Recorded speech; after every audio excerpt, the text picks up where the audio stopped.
Sophia Loren n'est pas simplement un nom gravé dans l'histoire du cinéma.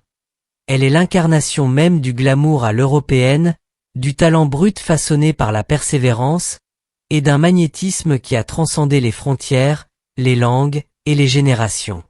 Actrice italienne emblématique, Sophia a su conquérir le cœur de son pays natal tout en s'imposant dans les studios les plus prestigieux d'Hollywood. Sa carrière, riche de plus de 70 années de triomphes artistiques, de rôles inoubliables et de récompenses prestigieuses, fait d'elle l'une des dernières grandes légendes vivantes de l'âge d'or du cinéma. À une époque où les projecteurs se sont éteints pour tant de ses contemporains, elle continue de briller, telle une étoile inextinguible.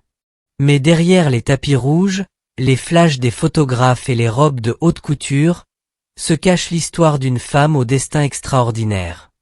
Une femme née dans la pauvreté, dans une Italie ravagée par la guerre, qui a su transformer ses blessures d'enfance en force intérieure, et ses rêves d'adolescente en une réalité éclatante. Dans cette vidéo, nous allons plonger dans l'univers intime et fascinant de Sophia Loren. Un univers où la beauté n'est jamais dissociée de la force de caractère, où le succès est le fruit de sacrifices silencieux, et où l'amour, parfois compliqué, devient un pilier indéfectible.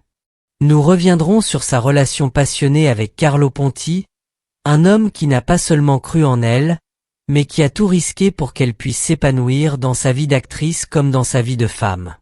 Leur histoire d'amour, mêlée d'épreuves judiciaires, de scandales, d'exil et de patience, est l'une des plus remarquables de l'histoire du cinéma.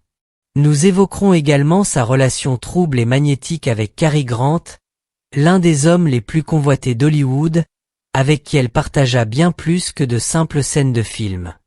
Un flirt intense, né sous les projecteurs, qui faillit tout bouleverser.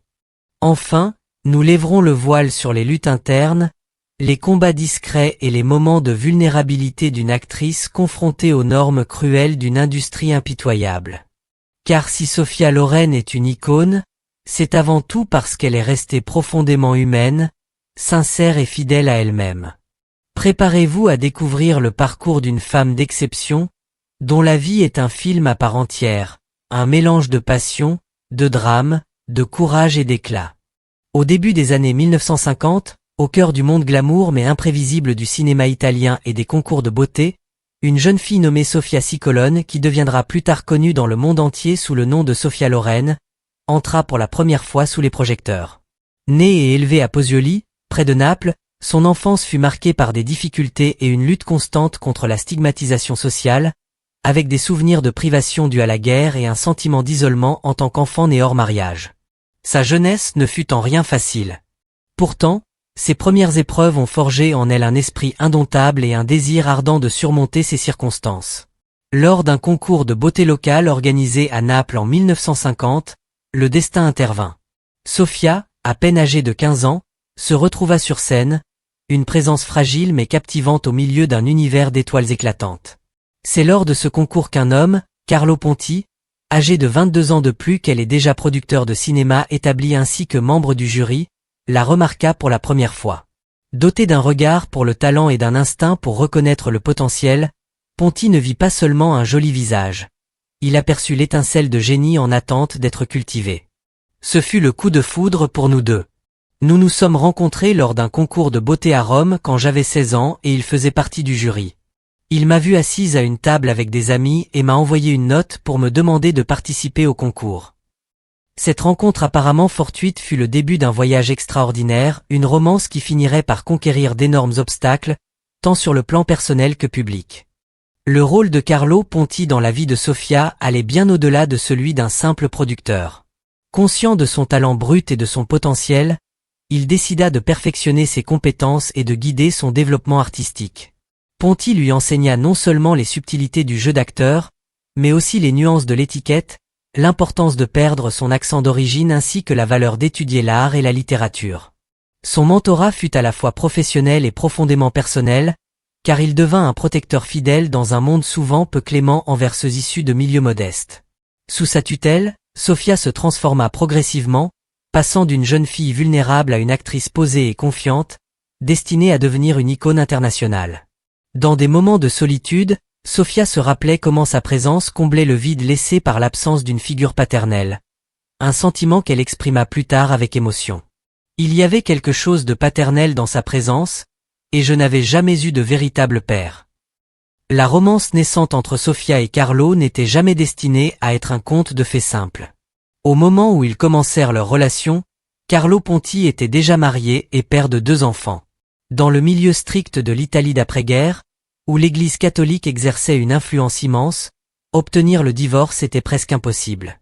Déterminé à ne pas laisser les contraintes légales et sociales briser leur union, le couple se lança dans un plan audacieux. En 1957, ils se rendirent au Mexique, un pays aux lois sur le divorce plus clémentes, où Ponti obtint le divorce de sa première épouse et conclut ensuite un mariage par procuration avec Sofia.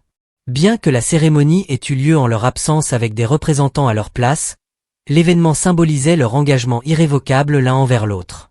Pendant un bref moment, il semblait que rien ne pouvait entraver leur bonheur. Cependant, les défis étaient loin d'être terminés. De retour en Italie, le couple fut confronté à un tout nouveau lot d'obstacles. Leur mariage n'était pas légalement reconnu en Italie, ce qui entraîna des accusations de bigamie contre Ponti et des accusations de cohabitation illégale contre Sofia. Non découragés par la pression incessante, ils choisirent de rejeter les attentes de la société et de suivre leur cœur, même si cela signifiait vivre en exil pendant plusieurs années. Le dédale juridique entourant leur mariage fut l'une des épreuves les plus redoutables pour leur amour.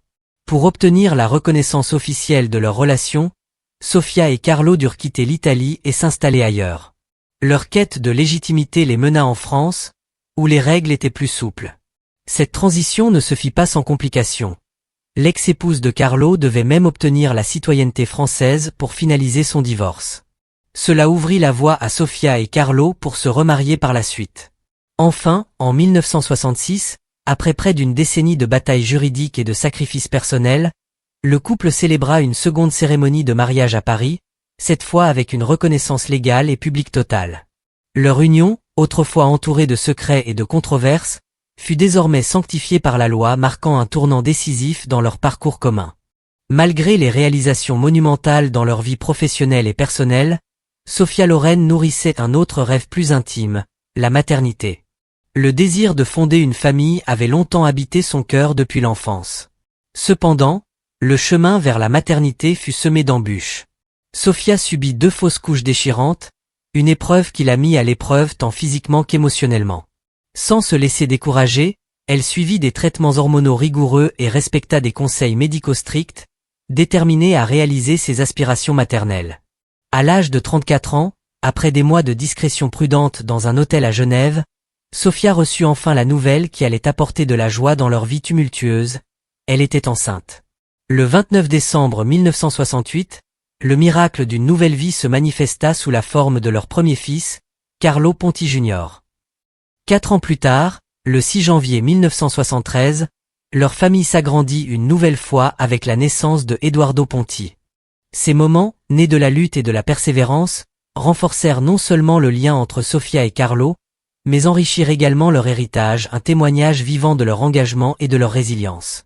Carlo Ponti était bien plus qu'un producteur ou un mentor. Il était un partenaire aux multiples facettes, qui joua d'innombrables rôles dans la vie de Sofia Loren. Il fut son mari, son confident, son guide artistique, et surtout, son soutien indéfectible à travers chaque tournant du destin. Ensemble, ils naviguèrent dans les eaux précaires de la célébrité, des batailles juridiques et des difficultés personnelles avec une dévotion inébranlable que seul le véritable amour peut inspirer. Pendant plus d'un demi-siècle, leur partenariat fut un phare d'espoir, un témoignage de l'idée que l'amour, lorsqu'il est nourri de respect mutuel et de détermination sans relâche, peut surmonter les défis les plus insurmontables. Le parcours commun du couple n'était pas simplement une liaison romantique, mais un lien profond et aux multiples facettes, qui propulsa Sofia Loren dans les hautes sphères de l'histoire du cinéma.